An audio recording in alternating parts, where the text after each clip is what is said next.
bien, Maï.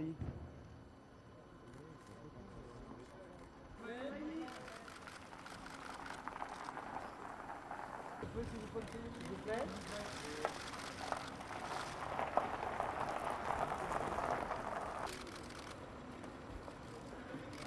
Bonjour. S'il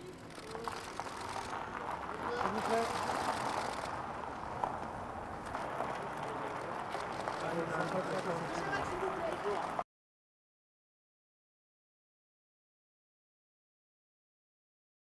Il y a un échange dans le cadre de la préparation du G20. Les uns et les autres avons insisté sur les attentes syndicales et sur un plan international, puisqu'il y a un document, vous le connaissez sans doute, de la Confédération internationale des syndicats, qui rappelle combien depuis des années il y a la nécessité de revenir sur une économie mondiale qui a privilégié la rentabilité financière. Et donc tout ce qui pourra être fait en termes de régulation, de transparence, mais aussi de modifications au quotidien dans la gestion des entreprises. Et une des demandes sur lesquelles, moi, il me semble que les discussions ne sont pas assez développées entre chefs d'État, une des demandes consiste notamment à ce qu'on réintègre le respect des normes sociales, les droits fondamentaux dans l'économie de demain. Il y a à la fois perte d'emploi, problème de pouvoir d'achat, et il y a un très fort sentiment d'injustice sociale. Moi, j'ai repris une phrase qui n'est pas de moi, qui est d'un responsable syndical international.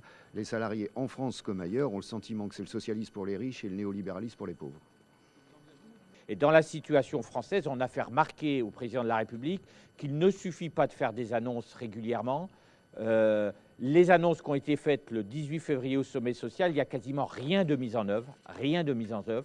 Le fonds d'investissement social, il n'y a pas une ligne décrite, il n'y a pas une réunion d'organisée, il n'y a rien qui est mis en œuvre. Donc là, on a dit maintenant, on ne peut pas continuellement, syndicalement, expliquer qu'on obtient des choses et que les salariés ne voient rien. Donc on a dit qu'il fallait absolument presser le pas sur les mesures sociales vis-à-vis de cette crise.